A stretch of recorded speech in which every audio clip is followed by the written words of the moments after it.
guys, and welcome back to our channel. I'm Michelle. And I'm Ken, and today we're here to review the new A24 film, or it's kind of new. It's been out for like 2 or 3 months. Right. Men. We're here to talk about some men. We're here to review some men. And I'm excited to talk about this one. But before we get into it, we need y'all to subscribe to the channel if you haven't already. If you like movies and TV and entertainment news, all that stuff, we cover it all here on this channel. So if you like that, definitely hit the subscribe button. Also, be sure to like the video and comment down below. What do you think of this movie? It seems to be a pretty divisive film. I feel like I've been hearing, both sides, both sides of the spectrum as far as opinions on this movie. Right. So let us know your thoughts if you've seen it, or if you're going to watch it based on a recommendation. We watched it on Blu-ray. It just hit home video this week, but I imagine that it's also on streaming to rent as well. So, okay, I don't know where to start with this one. This is from, I want to call out the writer and director of Ex Machina and Annihilation, wrote and directed this film, Alex Garland. I love Alex Garland. I've loved everything that he's done. Right, yeah, both of those movies are amazing. Ex Machina is probably behind Whiplash, is like my second favorite movie of the entire 2010s. Wow. So I love that film. I really liked Annihilation. That one got super weird at the end, though, if I remember correctly. It's been a little bit since we've seen that one. You watched it with me, right? The one with Natalie Portman and everything. So that got super weird at the end. I feel like with this movie, he kind of just took inspiration from the end of Annihilation and just made an entire movie. It's just very surreal, and you're constantly questioning like what's real and what's not during the film. I'm kind of leaning on the side of I liked it. Right. I'm kind of leaning on the side that I liked the movie. But what did you think of it? Yeah, I mean, we literally just got done watching it, and so we haven't had a ton of time to like process our thoughts, I feel like this is a movie you probably should process for a little bit, but we're jumping right into it. Yeah, but I mean, just like right off the bat, like it's visually so like beautiful. Oh yeah, it's absolutely. Like visually stunning. I'm trying to think of the word. Yeah, I mean, we watched it on Blu-ray, but damn, it looked like it was like a 4K or something. It looked incredible. Right. I don't know. There's like a lot of red tones. Yeah, in particular, the beginning opening sequence, there's like a red hue. Right, it's like a red filter almost. And then, she goes to this like cottage home, and all the walls in there are red. Yeah. Or at least most of them are red. And so, so again, I feel like I can read the synopsis if you want me to. Sure. To kind of bring us into it. But it's centered around Jessie Buckley, who's the actress in this movie, but her character name is Harper, and she retreats alone to the beautiful English countryside in the aftermath of a personal tragedy, hoping to have found a place to heal, but someone or something from the surrounding woods appears to be stalking her. So that's the setup. Right, and I gotta say, like, I remember when we watched the trailer for it, like, they did not really give much away. And, I mean, even after watching the movie, it's one of those movies where you think maybe what they're trying to say, but also you're not, like, 100% confident in it. Yeah. So, yeah, I don't know. I will say, though, like, everybody in it is great. Yeah. Which we can talk about that. So you've got, Jessie Buckley. She plays Harper, and I really enjoy her as an actress. I've only seen her in 2 movies, but I'm thinking of Ending Things, I think is the Netflix movie she was in. Right, and I with Jesse Plemons. She was really great in that. And then in this, I think she honestly, like, without her and her really strong performance, I think that this movie could have went in a totally different direction for me personally. Right. But because she was there to ground it with her incredible performance, like, I was able to buy into a lot of the very weird things I was seeing on screen. Right, yeah, I mean, she was fantastic. And so I don't think it's a spoiler to say that the main man in the movie and that's, played several different people. Yeah, Rory Kinnear is his name, and he plays all the men in the movie. That's not all of them. Not all of them. There's one. Not her husband. Her husband, yeah, her husband. But all of the men, once she gets to this English countryside home, is played by him. So right, and I almost didn't notice it, but then you told me that they do a good job in the beginning because they're all so different. They have different features. But then when she goes into the bar and it's like everybody looks the same, then you can tell. Yeah, it's like, I mean, they definitely make these people look like individual characters, but like you can tell that it's him. And so I thought that was really cool, because essentially it's him playing a bunch of people, and then I don't know, the husband, and I mean she does have a friend that plays a small part, but still there's overall compared to most movies there's very few actors. There's a woman police officer who I was trying to is that him too, but it looked like, I mean, look, if it was, they did an incredible job with like the CGI makeup. We didn't go back to look at it, but so I thought that was a really cool aspect to the movie. And so this movie, like right away, I noticed and, caught on to its like heavy, like biblical references. Even from the trailer, I remember getting the biblical references, like the apples falling from the tree and, taking a bite of the apple, like it's the forbidden fruit or whatever, Adam and Eve. So there's a ton of like biblical references in this movie, and it's very clear like what they're trying to say and what they're trying to accomplish with like the themes and messaging, but for some reason like it is very clear, but it doesn't feel like they're beating me over the head with it. Like it's not a promising young woman situation, right? It's felt like I was pummeled with the message that men are evil the entire movie. Right. This movie's definitely trying to say something like that, but I feel like it's a little bit more nuanced with its delivery of the messaging in this one, whereas Promising Young Woman is very surface level. Right, at least to me. with that.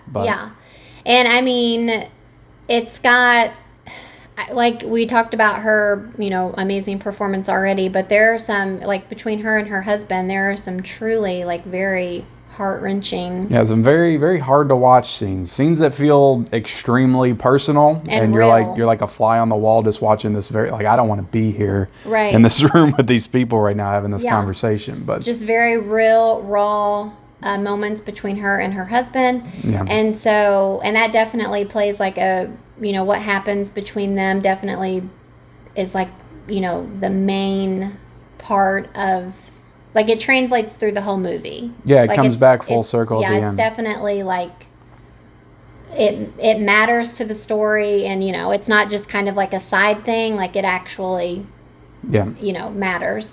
And so, what I will say about the actual like movie and just the plot and the pacing and how it moves, for some reason, I know you said you're getting a little bored at the end. I never felt bored. I felt like it had a good pace, but there's just not a lot that happens like throughout the movie. It's just a series of like interactions between her and these characters, and she is, being stalked at one point by this like extremely grotesque guy that again is portrayed by Rory Kinnear, the same actor. So it's just it doesn't feel like there's a lot that's going on, but I don't know, I was just kind of drawn into everything, and like I said, the performance is so good, and all of that. I mean, the guy that plays all the characters, like he's excellent in the movie as well. I haven't really seen him in anything else. So I think, if you kind of want to like get into, like, I try to figure out what a movie is trying to say, like what's the message and that kind of thing. And so I feel like I came out of it thinking that what was your main takeaway? My main takeaway, well, basically she couldn't escape something that happened to her, which we won't get into it because it's the trauma of her past. Right. It's like she couldn't escape it. She could never get rid of that burden from it. So I feel like it was trying to do something there with, not being able to escape, certain burdens that we carry through our life or something. But also I feel like I was kind of getting the vibes that they were trying to say that men like to blame women for all their it's true, we do. For all their, shortcomings or just like anything that's negative, they just kind of like to put it off on the woman and blame them. Like even if we literally had like if it was out of our control or had nothing to do with us, or like we're just an easy target to just blame us, like blame you. It really portrayed the men as, at least as far as like her husband, is just like very codependent, very territorial, which, to be honest, you know, at times like men can be like that. So I mean, I think that if your takeaway from this movie, I think if you go into it with the wrong mindset and you want to say, oh, this is a woke movie or whatever, everybody likes using the word woke nowadays. There's like a strong female lead and it has a message in it. I don't know. I didn't feel that way. I didn't feel like it was handled heavy-handed to me. Like, it definitely had the message and it was there, but I felt like it was properly delivered. Yeah, I agree. And I normally do not like woke movies and stuff. I hate it. Like, it just feels so, I don't know. I just don't usually like it. And I agree with you. It didn't feel pretentious to me. It really didn't. Like, it's definitely a very artsy movie. It's an A24 movie, but it just didn't feel pretentious to me. I don't know. Yeah, so I would agree with you that it didn't feel like, you know, in your face like that. But also on the other side of things, which we talked about this through the movie, you know, I say that it's talking about blaming women for stuff, but also on the flip side, I feel like it kind of talks about how women can be kind of vicious or... Yeah, it doesn't portray her in the best light at all times in this movie either. Right. So I feel like it kind of shows both sides. I don't know. It's very interesting, and we could have totally missed the message. You know, I was trying to read a little bit about it because, like, when I struggle to truly understand what I think it was about, I like to read a little bit to see what other people are kind of thinking about and stuff. Yeah. And it's a very interesting movie. Yeah, and I think that you could definitely sit and think on it for a while. But what I do want to talk about real quick is just the last like 15-20 minutes. Right. There's this scene at the end which is very, very wild and out there. But again, if you're willing to go on the journey of this movie and what it's trying to tell you and what it's trying to portray, I feel like you can, you know, appreciate what the movie does at the end. Yeah. And it's definitely a cool sequence. I don't want to spoil it, but some people were saying it's like a twist. I don't really see it as a twist. I don't think the ending of the movie like changed anything about the film before it. But I was reading or whatever about how he took some inspiration from The Thing. The Thing, so you know, American Werewolf. It's it's like again, I don't want to spoil anything, but it's a wild scene. It's a wild scene for sure. Yeah, and it's definitely memorable, and it's something that will stick with you when you think about this movie. But I don't know, overall, just talking about it right now after seeing it, I think I really like this movie. I don't want to say it's a masterpiece. I don't think I like it better than Annihilation or Ex Machina, but I think Alex Garland as a writer and filmmaker is 3 for 3 for me now. So yeah, I mean, I enjoyed it. Yeah, it was very well done. And again, it just looked so good. And I feel like it just told this kind of... It's very melancholy. He's a very good storyteller, I guess. Like, it is suspenseful. It's obviously, you know, it says here on the cover, a thrilling horror masterpiece. It's obviously more of a horror film than a sci-fi film because Alex Garland's been doing sci-fi for a long time. So definitely dips more into like psychological horror. But I think it's all very well done. Like, there are some genuinely like creepy sequences and imagery in this movie. And yeah, I'm thinking of like when the lights would flash out outside. Yeah, it's just a very well done movie. I think this movie will hold up. I enjoyed it quite a bit. So as for a score, I'm just going to jump into it. But I give it a 4 out of 5. Okay, that's what I was going to say. 4 out of 5. I think it's a solid film.